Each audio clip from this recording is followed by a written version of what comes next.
Don't just live for tomorrow,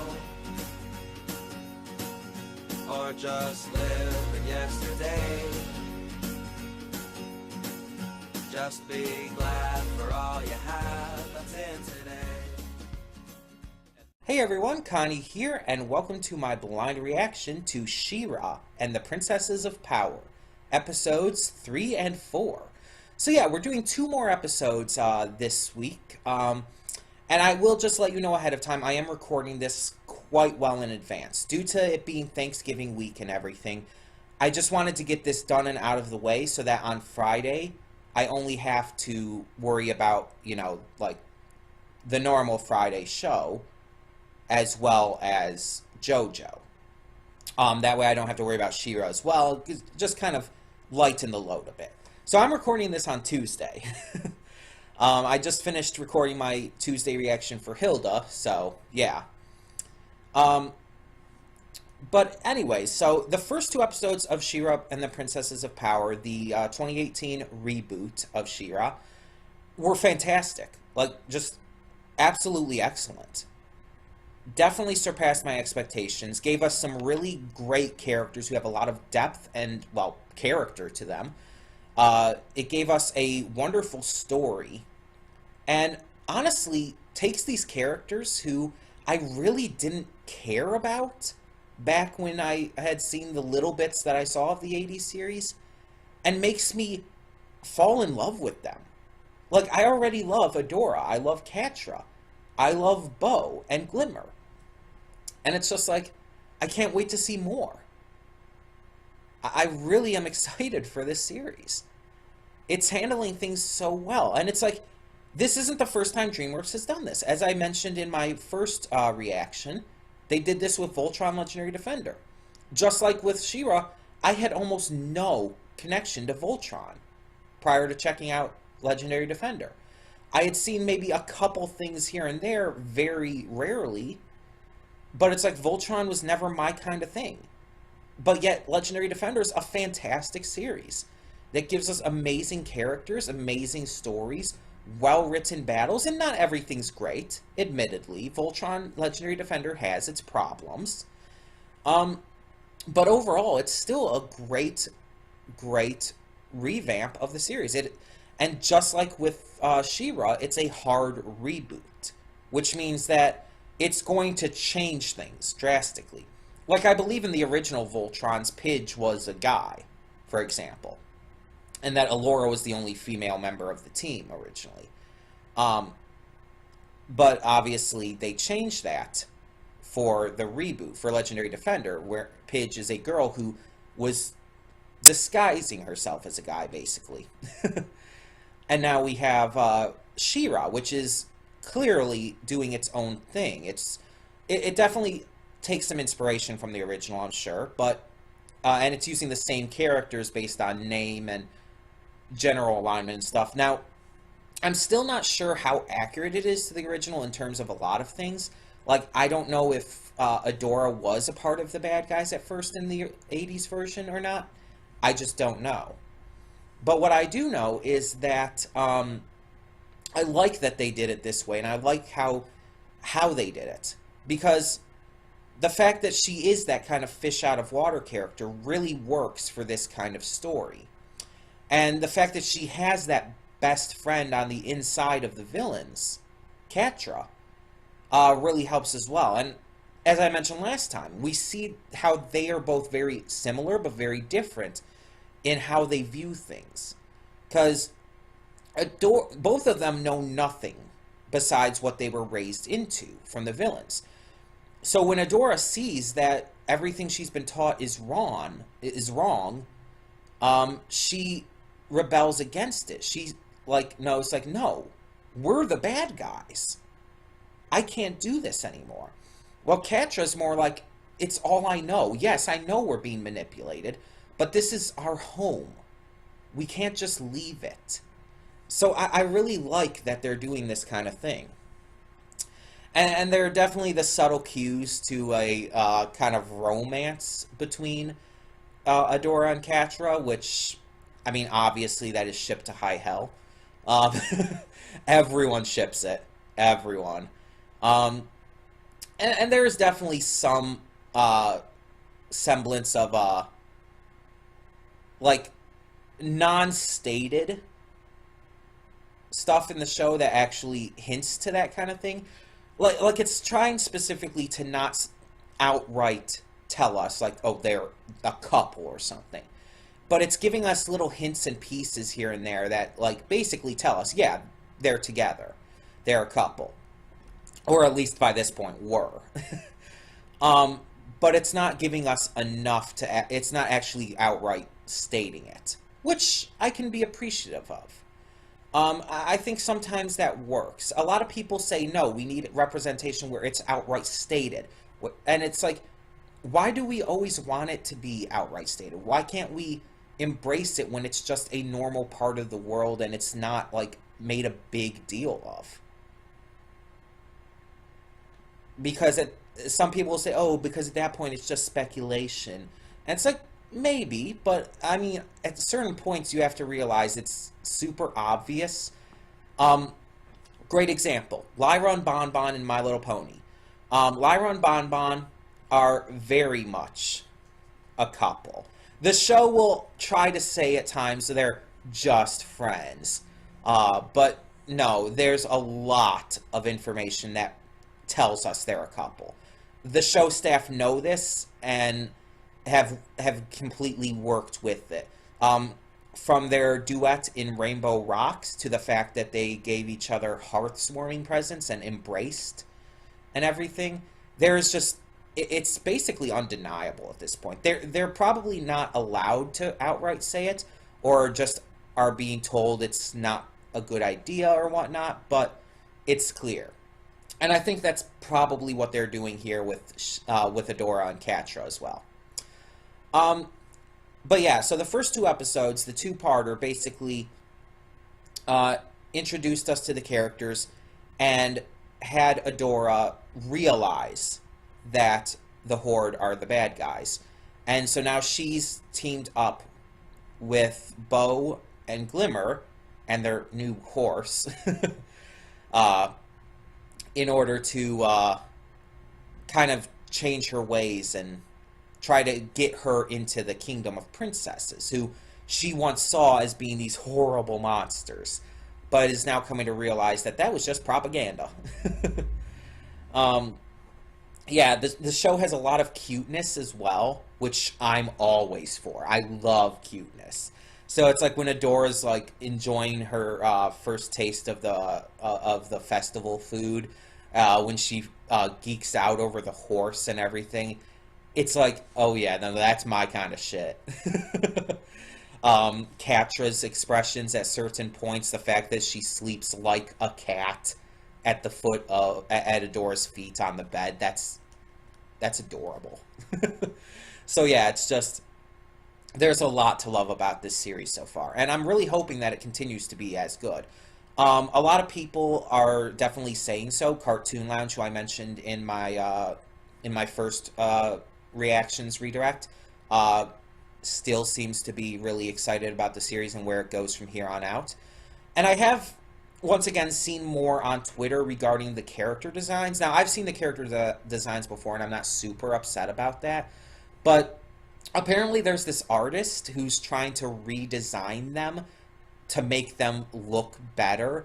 And there was this one thing that I guess raised a stink recently in the past week. Apparently this artist, they redesigned this Wind character. I don't know who the character is yet, and I don't want to know, so don't tell me yet if she doesn't appear in these episodes. But there's apparently this Wind character who's fat. And this artist redesigned her to be like this very stereotypical depiction of beauty. You know, a big bust, hourglass body shape, stuff like that. Big full lips. And it's like more akin to the 80s series. And the line that they used in their post about it was like, something about like a user of wind shouldn't get winded. Which was, I mean, as a fat girl, I found that extremely offensive. I'll just say that. And I've said it before, I'll say it again. I am fat. I'm not going to deny that. But here's the thing. I do get winded. I'll admit that too. I get winded easily. I can't run very fast. And when I do run for long periods of time, I get winded. Going out in the cold, like during the winter and stuff, I have trouble breathing in colder weather. I'm not going to deny that, but it's different than when you're like admitting to your faults and then when someone's using them against you.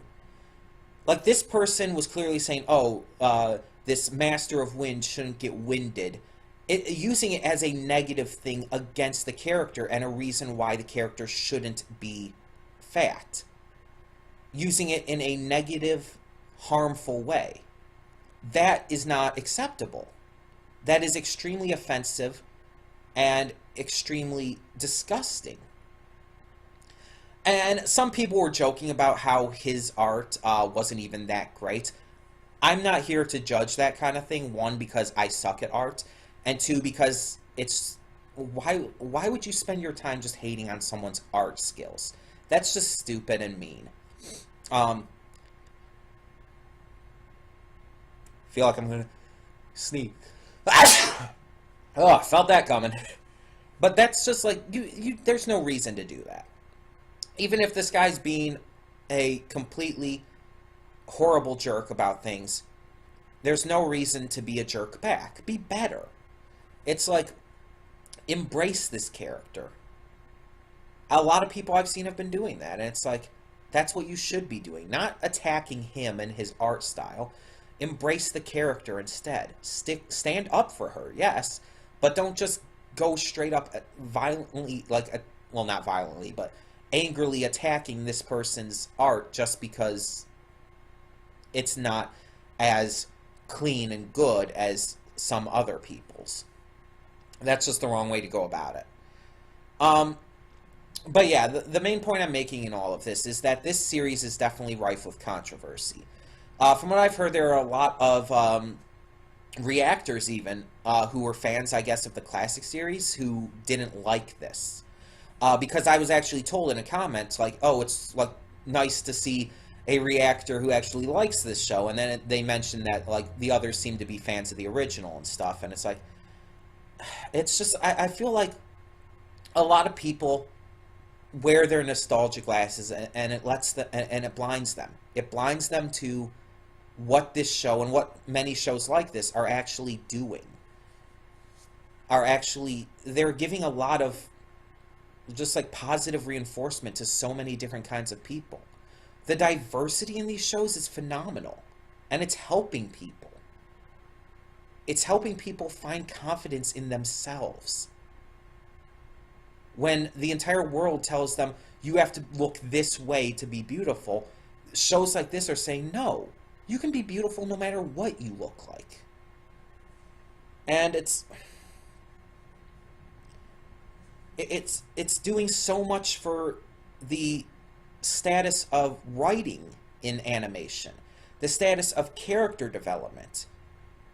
I mean, I've mentioned before, but Doug Walker, the Nostalgia Critic, has this video on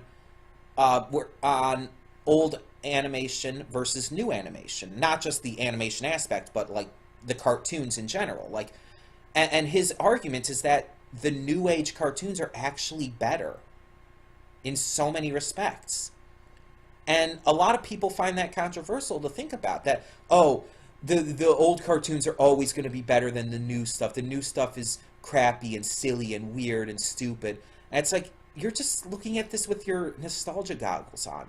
Take those off. Look at this from a more, a less biased point of view, and you'll see. And it's like, I'm not saying that the old cartoons are bad. No one's saying that.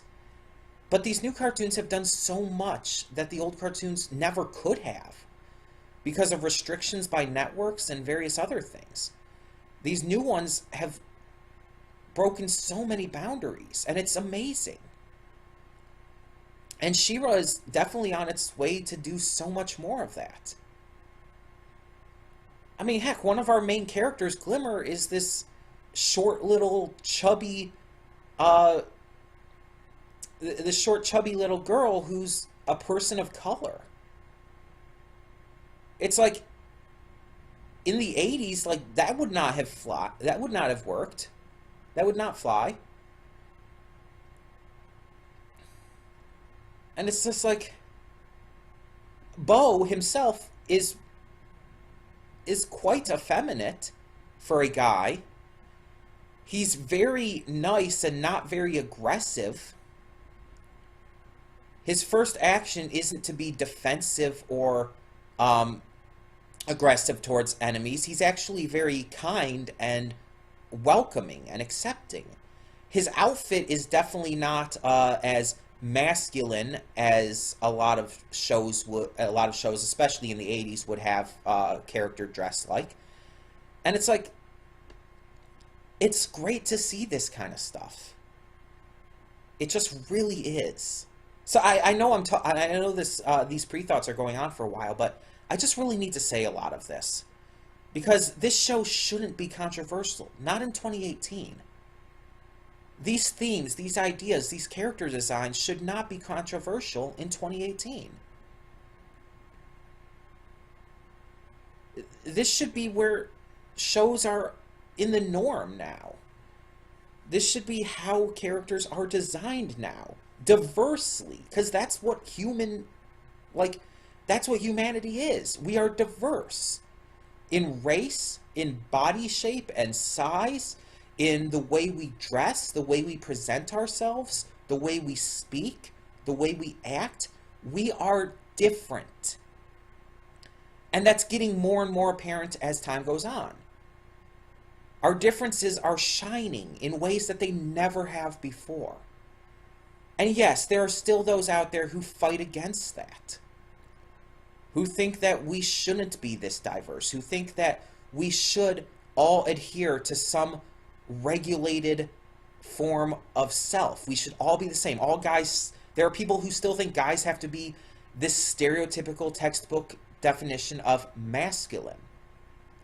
There are still people out there who think women all have to be wearing dresses and be subservient to men and be house cleaners and be cooking for the family and stuff and not working. There's a lot of that going around still. And it's terrible. But with every step back we do take, a lot of us are working to take 2 steps forward. And these shows are making that possible. Shows like Steven Universe, like Star Versus, even like Voltron Legendary Defender and She-Ra. These shows are making it possible for us to move past these old ideas and to embrace a diverse future. Shows like this aren't just better than the originals. Shows like this aren't just better than classic cartoons. They're important. They're important into shaping humanity, into how it needs to be, into evolving it to where it needs to go. People don't realize it, but these cartoons, these shows, these are changing humanity. These are changing our worldview in ways that you wouldn't expect. Like, when cartoons were thought of as just for kids years ago, and by some even today, it's like these people who thought that wouldn't think, like, oh, cartoons, they're not going to change anything. Cartoons are just to entertain children. They're not going to actually change the way humanity thinks and works, but they are. Humanity is changing in such amazing, progressive ways because of these cartoons. And it's wonderful to see. It is amazing to see. These cartoons, I mean, they've changed my life. They've saved my life from depression, from suicide attempts, from my anxiety. I've grown so much because of these cartoons. I've started going to conventions and hosting panels where I've gotten over a lot of my social anxiety, where I've been able to speak in front of people and speak to people in ways that I never was able to before. And I know so many other people have been saved and helped by these cartoons. When they're feeling down, they watch them because they make them feel better. And not just in a simplistic way, but in a real meaningful manner, too. So yeah, I do apologize that these pre-thoughts are so long, but I need to say this. Because the fact that this show and shows like this are still controversial. The fact that these ideas, these themes, these characters, these designs are still controversial in 2018 is sad. But we can help change that by embracing these themes, these character designs, all of this, by sharing these, by showing our support and having creators make more of this. We're changing the future. We're shaping the future into what it needs to be. So yeah, long story short, I already love this series, and I'm hoping that it continues to showcase all of this that makes it wonderful right from the start. And I can't wait to meet this Wind character. I can't wait to meet her, and I hope that I love her. Not because she's a representation of fat people, not because her design is cute, but because I hope and I have faith that she's going to be a well-made character. A well-rounded character that so many of us can relate to and love. So yeah, we're going to get on with things though now. I've talked long enough in just these pre-thoughts. You know I tend to ramble when I get on a tangent. So yeah. When the screen fades to black, pause this redirect and go to the description below. Follow the link to the reaction, and after you watch it, come back here to the redirect and resume play. Because after it fades to black and then fades back in, everything from that point forward will be my afterthoughts and will contain spoilers to the episodes. So that being said, thank you so much for tuning in, and I will see you at the reaction. And we are back, and we will begin with spoilers in 3, 2, 1, now. Okay, so another couple good episodes here. I don't know if I'd say these were as strong as the first two episodes, but they were still fantastic. They were still wonderful. So our first episode focused on Adora trying to find herself, trying to figure out who she really is, as well as Catra having to deal with just everything that happened, basically. So I'm going to start on Catra's side. So Catra's dealing with everything that happened. She's clearly upset that Adora's gone. She feels abandoned, betrayed by someone who was her best friend. And as I kind of said in the pre-thoughts, definitely hinted at something more. But even if just best friend, like, that would be a big betrayal in her eyes. So she's just trying to kind of come off of that. But Shadow Weaver is trying to get more information out of her. She's trying to get more information out of Catra, trying to figure out what happened with Adora, as well as trying to continuously get Adora back. But then there's Lord Hordak, the leader of the Horde, the Lord of the Horde. And Lord Hordak is not having any of this. He considers Adora gone, lost. And he wants Shadow Weaver and them to move on. He even appoints Catra as the new Force Captain in Adora's place. So, his basic goal is to basically destroy the forest so they can move on and attack Bright Moon. Meanwhile, we can still see that Shadow Weaver is not giving up on Adora. And is just straight up, like, ignoring Hordak's orders. And it's like, geez, lady, are you stupid? Like, this guy told you. He gave you your powers and can take them away. You're just blatantly disobeying his orders. You're blatantly going against him. You're rebelling against the Horde by doing this. In all intents and purposes. It's ridiculous. Why does Shadow Weaver have such a just strong desire to get her back. I mean, apparently both Adora and Catra were Shadow Weaver's wards, but at the same time, it's just like, why is she that determined? Even before she found out she was She-Ra. Like, there's something more here. Something that Shadow Weaver's hiding. There's some very big reason, I feel, that she really wants her back that badly. That she's willing to go against Hordak's orders. So I don't know what's going on exactly, but I assume we'll find out as the series continues. Meanwhile, Adora was just trying to find herself. She left the castle and is just trying to figure out what's going on. She meets up with this old lady, this kind of old lady witch-like character living alone in the woods, who seems kind of crazy at first, but we soon find out is actually not crazy pretty much at all. And she kind of reminds me of Gran Torino from My Hero Academia. When we first meet Gran Torino, he's goofy and he seems like he's senile and everything, but we soon find out he's putting on an act as a way of testing Izuku. And with this lady, with Raz, she's acting very, like, very goofy, very silly, very senile.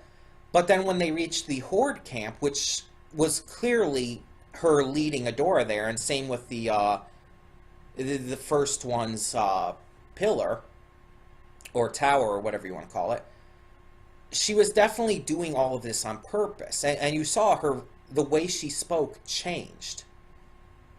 So it's very clear that this that Raz not only knows a lot more than she's letting on, but is not as senile as she likes to pretend to be.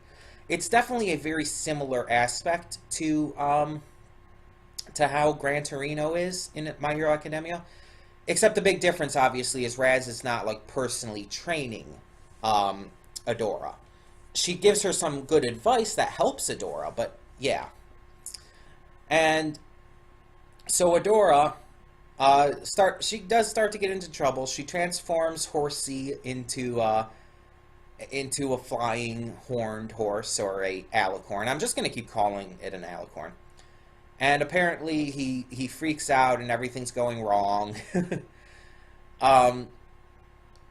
Gets mixed up with a village and everything, and eventually all works out, though, in the end, because after figuring out who she's truly meant to be, Adora comes in the guise of She-Ra to the Queen, and they work things out.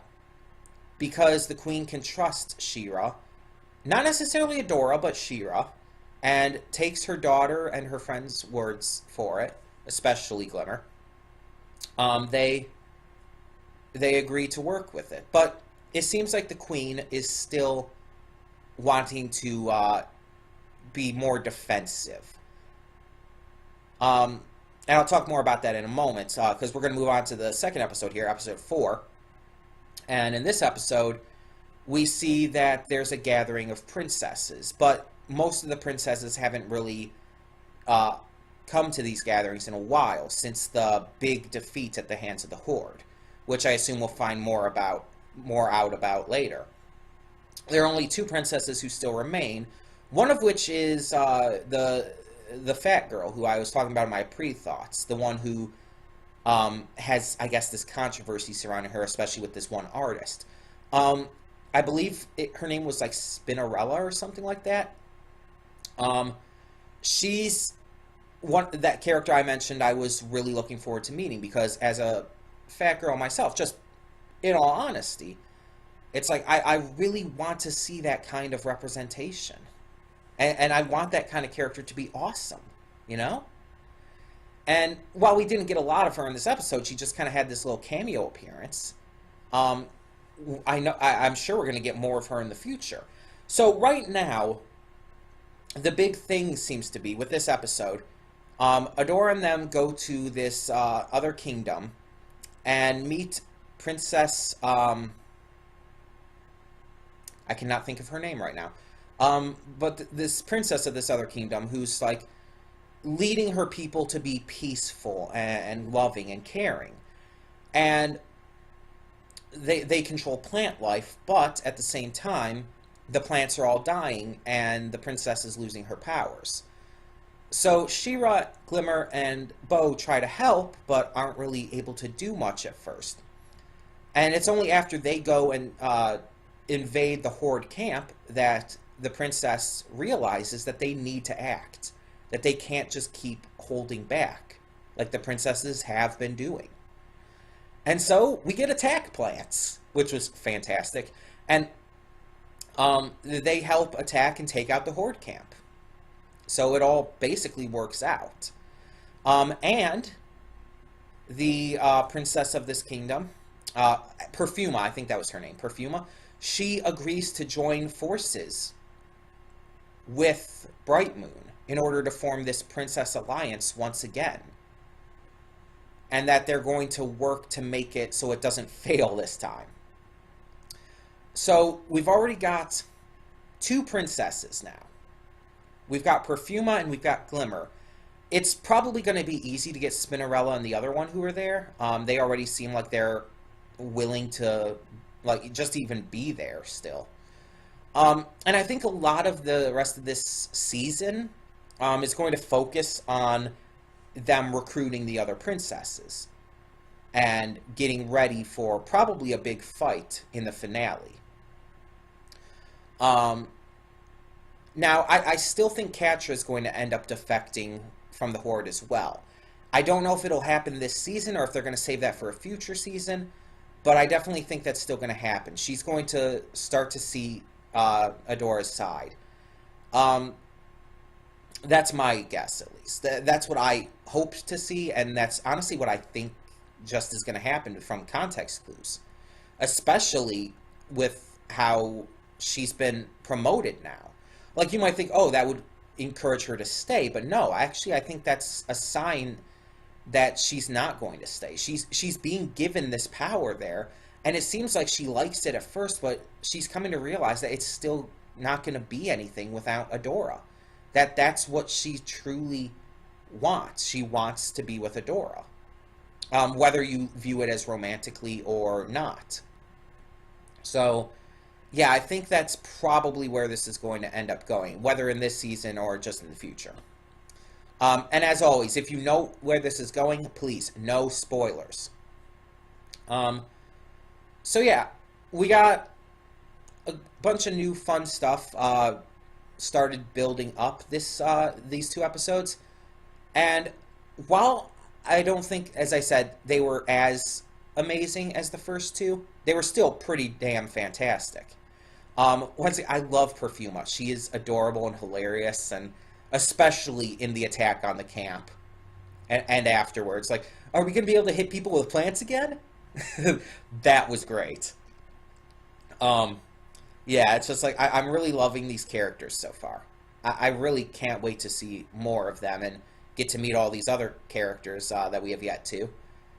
Honestly, this show could very easily end up being amongst my favorites of all time. And I just hope it does live up to that. Now, I was asked in the comments of the last video if I would just continue to do 2 episodes at a time to try and catch up with it quicker. And the thing is, I don't normally marathon shows because I don't want to catch up with it too quick, because I like to really watch the shows over time.